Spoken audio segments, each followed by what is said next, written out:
Going home again to the great amen. It's Rhyme and Reason 392. There's a rhyme and reason for your life. There's a rhyme and reason why you're... Hey there, Tony here again. And I know in my last episode that I'd be talking about music in upcoming episodes.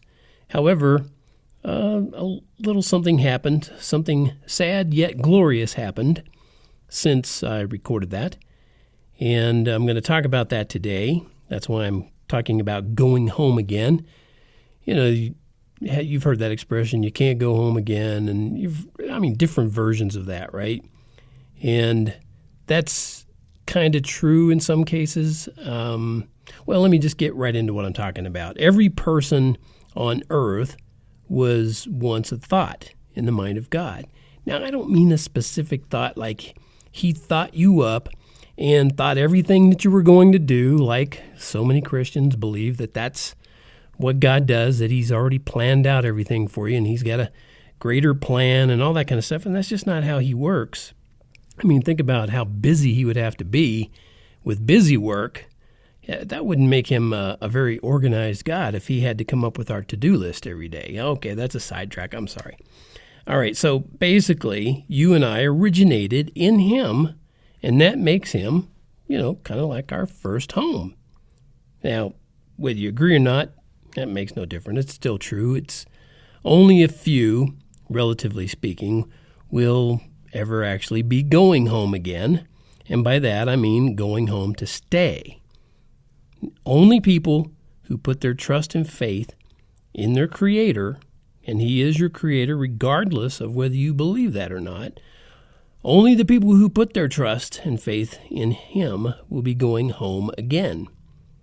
Now, I know it sounds like an exclusive location, It's so exclusive, they won't let people like me in. And I know inclusive, that's the darling buzzword these days. We're a very inclusive community. But the truth doesn't actually fluctuate with buzzwords and feelings because the truth is true regardless of how you or I feel about it. Okay?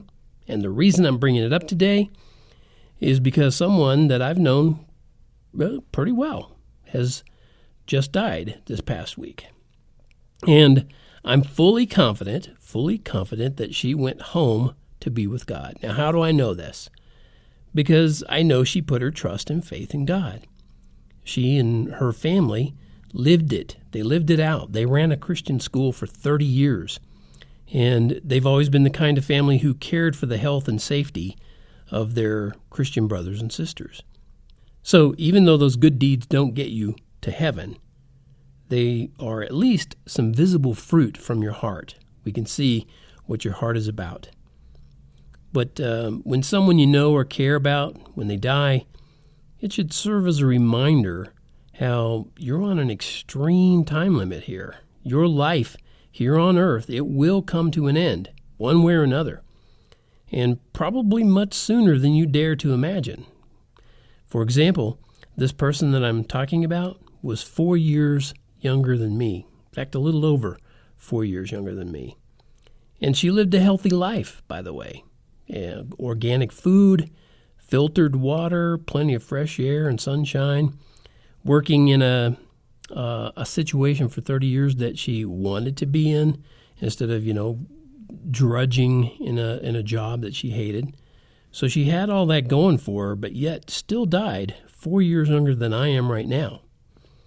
Which, that's not all that young, I get it, but still, she was younger than me, that's the point. Now, this broken world is full of disease and malefic microorganisms.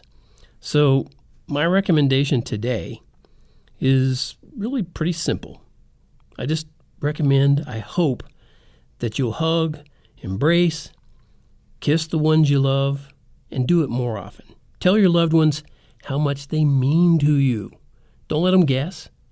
And never let too much time pass without doing these things. Daily is, that's a recommendation too. Daily dose. And most importantly, if you haven't already, I recommend you get right with God. Because your time limit might expire when you least expect it. Like the words from one of my songs says, well, time flies away. Don't put off who you should get to today. Time flies away. Don't you wait till we meet in the Angel Cafe. I'm going to actually finish up this episode with the Great Amen, talking about the Great Amen.